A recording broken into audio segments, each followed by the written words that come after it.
तो very good evening everyone. This side Sanu founder of Flames CLAT and CLAT का result आ गया है। तो आज इंटरव्यू के टाइम पर सबसे पहले जो गेस्ट हैं हमारे या हमारे स्टूडेंट का हो वागीस कोटेचा। फ्लेम्स के 1 ईयर 1 साल से हमारे साथ हैं। कलाम बैच 1 के स्टूडेंट वागीस कोटेचा छत्तीसगढ़ बिलासपुर के रहने वाले हैं और इन्होंने इस बार क्लैट में जो भी रिजल्ट रहा उसमें 95.75 स्कोर किया। ऑल इंडिया रैंक 271 रहा और छत्तीसगढ़ में इन्होंने स्टेट में अपने सेकेंड रैंक हासिल किया। सो वागीस, सो फर्स्ट ऑफ ऑल बहुत बहुत बधाई कि ये तुम्हें मिला। ये बताओ, जब रिजल्ट देखे, जो हम लोग अनएक्सपेक्टेड लगा रहे थे, जो एक्सपेक्टेशंस कर रहे थे कि 96 के स्कोर पे क्या होना चाहिए, कैसा रिजल्ट रहेगा, तो वो मोमेंट बताओ जब रिजल्ट आया और जब रैंक देखी तो क्या रिएक्शन रहा। ये बताइए मैं तो बहुत ज़्यादा शॉक में था कि मैंने एक्सपेक्ट किया था कि अच्छा जाना चाहिए था रैंक। पर लाइक ठीक है, अब कुछ नहीं कर सकते। थोड़ा शॉक तो था, बट सिंक इन किया, फिर लगा ठीक है, अच्छी कॉलेज मिल जाएगी इसमें भी। तो फिर परफेक्ट। ये जो नेचर है, ये जो बिहेवियर है पॉजिटिव अपने अंदर एक रहना कि जो भी हुआ इट्स गुड और इसी को एक्सेप्ट करके आगे बढ़ना है, यही बहुत लोग के लिए बहुत बड़ी लर्निंग है अपने आप में। तो आगे से ये बताओ कि क्लैड के इस फील्ड में क्यों आना हुआ, क्या रीजन था, कैसे पता चला और फिर तुमने तैयारियां कैसे की इसकी?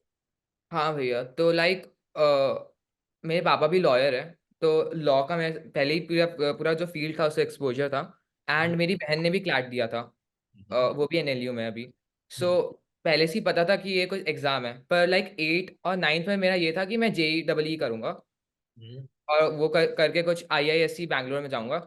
पर फिर धीरे धीरे मैं और जब जाना एक्सपोजर मिला और पता चला वहाँ पे जॉब कैसी है, प्रोस्पेक्ट्स क्या है, तो फिर मेरा जो स्विच हुआ पूरा करियर, मैंने पूरा प्लान स्विच किया और मैं सोचा कि और क्या करियर हो सकते हैं। तो मैंने मर्चेंट नेवी को भी एक्सप्लोर किया था उस समय, बहुत ज़्यादा पायलट की जॉब को भी एक्सप्लोर किया था। एंड देन फिर लास्ट में बहुत सारे ऐसा नहीं है कि मैं मेरे पापा लॉयर इसलिए मैं लॉयर बन रहा हूँ। मैंने सारे करियर ऑप्शंस को अच्छे से देखा, समझा, उसके बाद मैंने फिर इस फील्ड को चूज किया। परफेक्ट। तो ये बताओ कि तैयारी की शुरुआत कहाँ से हुई? बहुत सारे बच्चे कंफ्यूज होते हैं बाकी कि जब हम्म। मैं रैंक के ऊपर बात नहीं कर रहा हूँ क्योंकि इस बार स्कोर ही मैटर कर रहा है कि 95 96 एक स्कोर पे बहुत सारे, तो तुम्हारा स्कोर है 96 के करीब, जो कि एक बहुत ही अच्छा स्कोर है इस पेपर के रिगार्डिंग, रैंक की बात ना करें तो ये बताओ, जो आदमी पहली दफा क्लैट के बारे में सुन रहा है या जिसकी कोई एक्सपोजर नहीं है, तो आदमी इस जर्नी में क्लैट के लिए कहाँ से स्टार्ट करे? भैया बहुत ज़्यादा ही सब्जेक्टिव पेपर है। जैसे इस बार का जो पेपर आया था उसमें जीके भी एकदम ऐसे ही था कि अगर किसी बंदे ने 1 महीने भी जीके पढ़ा होगा उसका आराम से हो जाएगा। तो जैसा ऐसा बहुत बेसिक पेपर आया था बहुत ज़्यादा। तो 1-2 महीने की प्रिपरेशन से भी अगर बच्चा इस बार का जो पेपर था उसको निकाल सकता था आराम से। टफ पेपर नहीं था क्योंकि इस बार का। तो बहुत यही है, रीडिंग स्पीड बहुत अच्छी होनी चाहिए फर्स्ट ऑफ ऑल, क्योंकि इस बार भी टाइम का खेल हुआ था। तो रीडिंग स्पीड बहुत अच्छी होनी चाहिए। एंड आई वुड बिलीव कि 1 साल की preparation is more than enough. और अगर कोई 6 महीने 4 महीने से भी शुरू कर रहा है तो बहुत ज़्यादा टाइम है, अगर वो अच्छे से कर लेगा तो उसका आराम से निकल जाएगा। जिसे कहने का मतलब कंसिस्टेंट होकर तैयारी करे, है ना? हाँ। ये हाँ। तुम्हें क्या लगता है कि इस एग्जाम में लोग सर कहते हैं कि एग्जाम में कोई सिलेबस नहीं है, सिर्फ रीडिंग हो जाए तो हो जाएगा, तो तुम्हें क्या लगता है कि क्या क्लैट तुमने 1 साल तैयारी की, क्या ऐसा कोई सिलेबस नहीं है या सिलेबस है? सिलेबस है भैया। जो इंपॉर्टेंट टॉपिक्स अगर अपन लोग पूरा अपन उसको करेंगे, पिछले साल के सारे पेपर्स देखेंगे, तो अपन देखेंगे कुछ कुछ इंपॉर्टेंट टॉपिक्स पे बॉil डाउन कर जाता है पूरा पेपर। तो अगर अपनी कमांड है उन टॉपिक्स पे और अपनी रीडिंग पे अच्छी खासी कमांड है, अपने क्यूटी पे कुछ टॉपिक्स पे अच्छी खासी कमांड है और जीके अपन को थोड़ा बहुत अच्छे से आता है, बेसिक्स आते हैं अपन को, तो आराम से मेरे ख्याल से तो हो जाना चाहिए उतने नॉलेज में। हो जाना चाहिए। सेकंड क्वेश्चन यहाँ से यही आता है कि अगर कोई आदमी स्टार्ट कर रही है तैयारी, है ना, स्टार्ट, एक कंसर्न होता है कि एक इंस्टीट्यूट ज्वाइन करे नहीं करे या सेल्फ स्टडी हो सकता है। तो इंस्टीट्यूट ज्वाइन करने के सवाल पे नहीं आते हैं, जो सवाल आते हैं कि जो आदमी सिर्फ स्टडी करना चाह रहा है, तो उसके लिए तुम्हारा क्या ओपिनियन है कि वो सेल्फ स्टडी कैसे कर सकता है? हर रोज न्यूज़पेपर पढ़ो सबसे पहली बात तो। ठीक है। उससे बहुत ज़्यादा टच पे रहते हो। और प्रैक्टिस हर समय solve, practice practice is the key मेरे हिसाब से। तो प्रैक्टिस ये करो, बहुत सारा मटेरियल अवेलेबल है ऑनलाइन भी।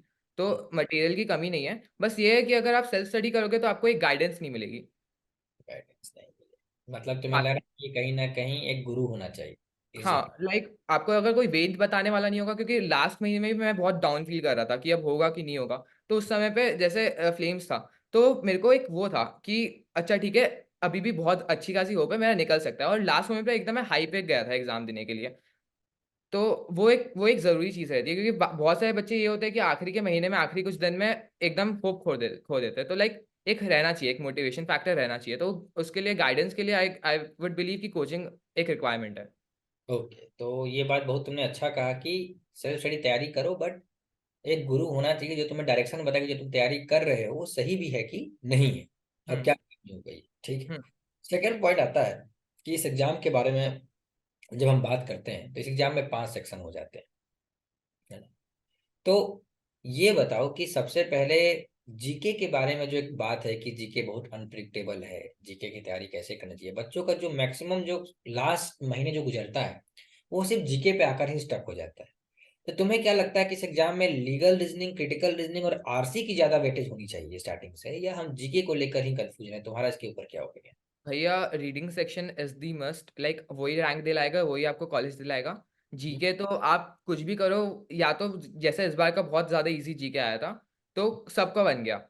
एंड इन केस नहीं आता, और बहुत सारे डिबेटेबल क्वेश्चंस भी थे, पर इजी जीके था, लोगों को पता है टॉपिक क्या है। पर बहुत बार ऐसे पिछले साल के पेपर में था कि टॉपिक ही नहीं पता क्या टॉपिक है, कौन से एफटीए का दे दिया था, बहुत सारी चीजें बहुत ज्यादा अनप्रिडिक्टेबल है, तो उस पर डिपेंड नहीं किया जा सकता। और अगर आप उसको देखेंगे, अगर आप लॉजिकल, सीआर और लीगल में आपकी अच्छी पकड़ है, आपकी अच्छी कमांड है, तो आपके श्योर शॉट मार्क्स है वहाँ पे। आप कंपटीशन से बहुत आगे हो अगर आप वहाँ पे अच्छा कर रहे हो तो। Very good. सेकंड जो क्वेश्चन निकल रहे हैं इसे कि मॉक के बारे में अक्सर ये बात कहा जाता है कि जितने मॉक्स दो उतनी तुम्हारी स्कोर अच्छी होगी, लेकिन जब हम लोग तालीम देते हैं तो हम सेक्शनल टेक्स्ट के ऊपर ज्यादा फोकस करते हैं, हम्म। है ना? तो तुमने जब पेपर दिया, मुझे उम्मीद है कि तुमने 50 से 70 के मॉक में तुमने लगाए होंगे, है ना? तमाम इंस्टीट्यूट को तुम्हें दिलवाया गया होगा कि हर वेरिएशन को तुमने प्रिडिक्ट किया। तो यहाँ से दो सवाल निकलता है कि क्या मॉक सिर्फ एक ही इंस्टीट्यूट पे स्टिक होकर देनी चाहिए, या मॉक को वेरिएबल के साथ देना चाहिए? पहला सवाल। दूसरा सवाल है कि जो इस एग्जाम में एक अटेम्प्ट की बात हो रही है, अटेम्प्ट को लेकर तुम्हारा क्या कहना भैया, फर्स्ट ऑफ ऑल वेरिएशन की जो बात रही, लाइक अगर आपके पास अवेलेबल है तो सारे मॉक्स दो, जितनी जितनी कोचिंग के आपके पास अवेलेबल हो रहे हैं सारे मॉक्स दे दो। लाइक मैं ऐसा नहीं बोल रहा कि हर समय देते ही रहो, मॉक्स देते रहो। है? हफ्ते में 2 मॉक दो, बट डिफरेंट कोचिंग से ट्राई करते रहो। ठीक है। तो उसमें ये रहता है कि आपको पता चलेगा, क्योंकि क्लैट का पेपर आपको नहीं पता, हर हर साल दूसरे एनएलयूज बनाते हैं, उनका क्या दिमाग चल रहा है आपको कुछ नहीं पता, उनका क्या लॉजिक है आपको कुछ नहीं पता। तो आप अगर दूसरे कोचिंग से ट्राई करोगे तो आपको ये, आप हर एक लॉजिक, हर एक पैटर्न, हर एक सेट से आप अवेयर हो जाओगे कि अच्छा ऐसा ऐसा भी हो सकता है। तो वो बहुत इंपॉर्टेंट फैक्टर है। एंड हाँ, वेरिएशन होना चाहिए उसमें। और एंड दूसरा क्वेश्चन क्या था? दूसरा क्वेश्चन था कि अटेम्प्ट के रिगार्डिंग क्या कंसर्न? अटेम्प्ट तो मस्ट है, लाइक अगर आपका 115 नहीं था, मैं इस वाले इसका बात बता रहा हूँ, अगर 115 नहीं था एंड आपकी एक्यूरेसी बहुत ज़्यादा अच्छी नहीं है, so there was no situation कि आपको कुछ कॉलेज मिल रही है अच्छी। तो मेरा अटेम्प्ट ही पर्सनली इस वाले मॉक में, इस वाले टेस्ट में 118 था। एंड लाइक वो एक भी, मेरा एक तो मेरे को पता था वो गलत क्वेश्चन है, वो विड्रॉ भी हो गया। जो मेरा एक क्वेश्चन छूटा था, वो मेरे से मिस हो गया था। तो मेरे 119 अटेम्प्ट होने चाहिए थे, और ओके। वो सही भी होता। बट वही है, आपको एटलीस्ट 115 के ऊपर अटेम्प्ट्स चाहिए थे इस वाले क्लैट के पेपर में, और कोई भी क्लैट के पेपर में। अगर आप कोई भी अच्छी कॉलेज टारगेट कर रहे हो, कोई भी रैंक टारगेट कर रहे हो, वो आप ही तो बताते हो कि डिफरेंस तो रहता है, 20-15 मार्क्स का डिफरेंस तो रहता ही है। तो आप, आपके अटेम्प्ट्स नहीं है ज़्यादा, तो आपके कोई चांस भी नहीं है अच्छी कॉलेज जाने का। तो अटेम्प्ट्स मस्ट है। रीडिंग स्पीड बढ़ानी पड़ेगी उसके लिए बहुत ज़्यादा अच्छे से, रीडिंग पूरी नॉवेल्स वॉवेल सब कुछ पढ़ो, सब कुछ करना पड़ेगा। अभी जो प्रिपेयर कर रहे हैं उनके पास 1 साल पूरा बचा हुआ है, तो रीडिंग स्पीड पे बहुत ज़्यादा ध्यान दो। ठीक है। वही है। सेक्शनल वर्सेस मॉक, इसके बारे में क्या ओपिनियन है? सेक्शनल्स मैंने शुरू-शुरू में बहुत ज़्यादा सेक्शनल्स दिए थे, क्योंकि लाइक मेरा कोई भी सेक्शन इतना ख़ास अच्छा नहीं था, सब अबव एवरेज एवरेज था। तो आप, अगर आपको सेक्शन वाइज़ इम्प्रूवमेंट चाहिए, तो सेक्शनल्स बेस्ट है। आप मॉक देके ये एक्सपेक्ट नहीं कर सकते कि ठीक है मेरा इस सेक्शन में इम्प्रूव धीरे-धीरे हो जाएगा। मॉक मॉक से ठीक है, आपको एक ओवरऑल व्यू पता चलता है, और आपको टाइमिंग का वो एडजस्टमेंट पता चलता है। पर सेक्शनल्स अगर आप दोगे, तो आप पर जो सेक्शन है उसमें आप इम्प्रूवमेंट कर सकते हो। जैसे आरसी, जैसे मेरा वो खराब था, क्यूटी खराब था और सीआर खराब था। तो सीआर के मैंने सेक्शनल्स दिए बहुत सारे। उसके बाद ग्रेजुअल इम्प्रूवमेंट होता है। ऐसा नहीं है कि एकदम से हो जाएगा, पर ग्रेजुअल इम्प्रूवमेंट होता है, पर वो होता है। वो ऐसा नहीं है कि आपका नीचे चले जाएगा। आप उस अगर उस लेवल पे आ गए सेक्शनल दे के, तो आप पहुंच जाओगे, आप सेफ पहुंच जाओगे। तो इसलिए मैं बोलता हूँ कि सेक्शनल तो बहुत ज्यादा इंपॉर्टेंट है, एंड मॉक्स लास्ट लास्ट में ज्यादा इंपॉर्टेंट हो जाते हैं आपके परफेक्ट। टाइमिंग के लिए। नेक्स्ट क्वेश्चन जो मेरा फॉलो अप आ रहा है कि बहुत सारे लोगों के अंदर एक मिथ होता है कि ऑनलाइन इंस्टीट्यूट, फ्लेम्स एक ऑनलाइन इंस्टीट्यूट है, अब तुम फ्लेम्स में फर्स्ट आई गेस जनवरी से ही तुम यहाँ पर कलाम, हम्म। है ना, साल भर की तुम्हारी जर्नी रही इस संस्था में, और एक ऑनलाइन इंस्टीट्यूट है प्योर। हम्म। एक जो एक मिथ है या एक जो स्टेरियोटाइप थिंकिंग कह सकते हैं कि ऑनलाइन इंस्टीट्यूट में पढ़ाई अच्छी नहीं होती होगी, फैकल्टी से कनेक्शन नहीं होता होगा, कैमरा ऑफ करना होता होगा, फैकल्टी क्लासरूम में आया चला गया, डाउट नहीं क्लियर होते होंगे, डाउट भेजना पड़ता होगा ईमेल करके या ऐप पर, कोई रिप्लाई नहीं होता होगा, जो तमाम कंसर्न है, फैकल्टी से आपसे बात नहीं हो सकती है। तो तुम ये बताओ कि तुम एक ऑनलाइन संस्था में साल भर से, और being honest, just try to be honest that कि क्या जर्नी रही तुम्हारी संस्था में, और साल भर ने तुमने कैसा रहा ये जर्नी, क्लैट में तुमने हमें चुना तो क्या जर्नी रही संस्था के रिगार्डिंग।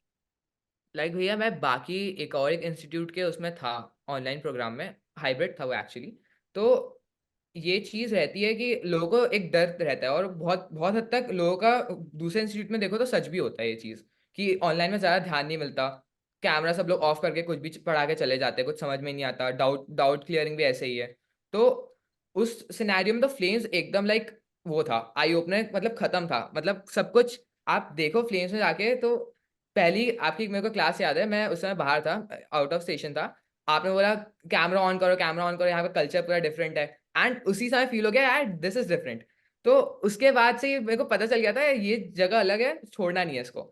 तो उसके बाद ही मैंने दिसंबर में आई गेस मैंने पहला अपना डेमो क्लास अटेंड किया था इसका, एंड फिर मैंने करवा लिया, हो गया भाई, नहीं छोड़ूंगा मैं इसको। मेरे को पता था ये चीज आगे लेके जाएगी मेरे को। तो उसमें हो गया, एंड बहुत ज्यादा डिफरेंट है, सारी फैकल्टीज एकदम पर्सनल केयर मिलता है अपन को।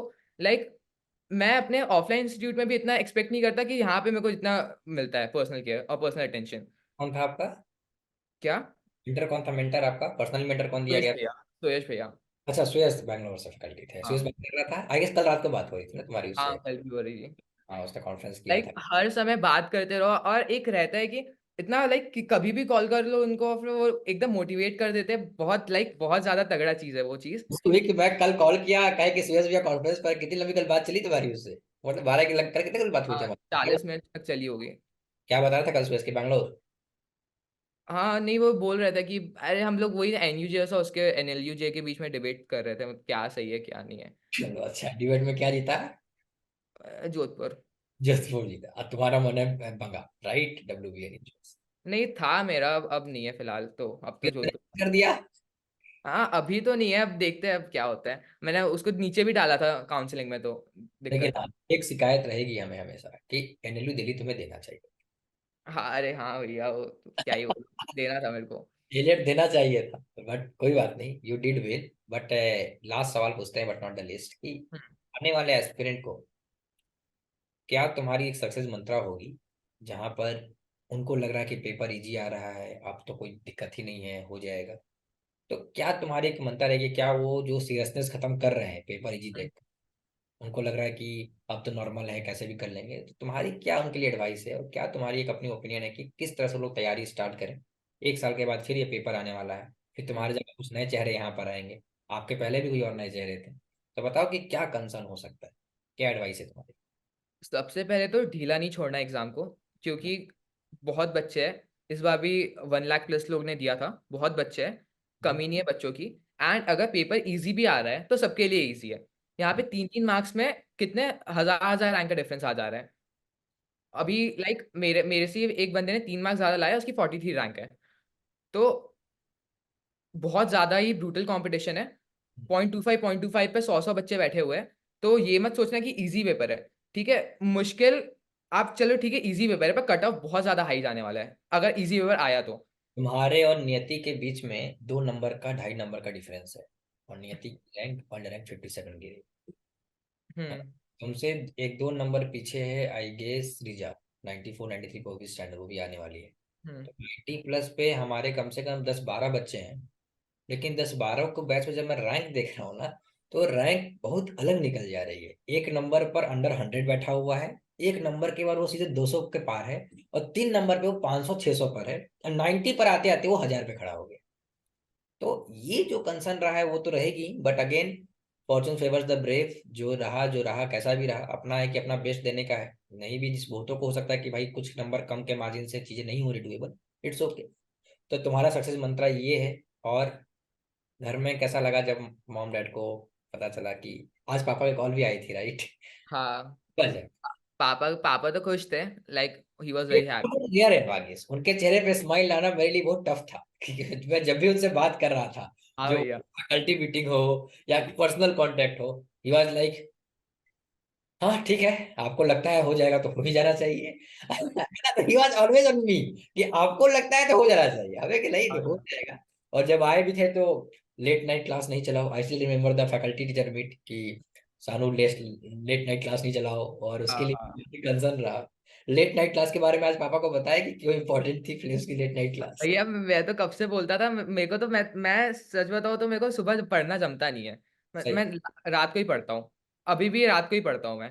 तो मेरे लिए तो भाई, मेरे लिए तो बेस्ट था वो चीज, late night classes. Late night class है, सही में जाते हैं उसमें एक अलग ही एक, दिन भर अपना सब स्टडी कीजिए, स्कूल कीजिए, फिल्म की सारी हाँ classes शाम से स्टार्ट है 6 बजे के बाद। और वो हाँ लंबे चल रही है आराम से, 11 बजे लग गया, 12 बजे लग गया, बच्चे, सारे बच्चे प्रेजेंट हैं। हाँ लगता कि फिल्म्स के सारे बच्चे उस लेट नाइट क्लास से सपोर्ट में थे, गार्जियन सारे अगेंस्ट में थे कि ये रात को जो हाँ class है वो सही नहीं है। भैया, वो लेकिन माहौल ही अलग था।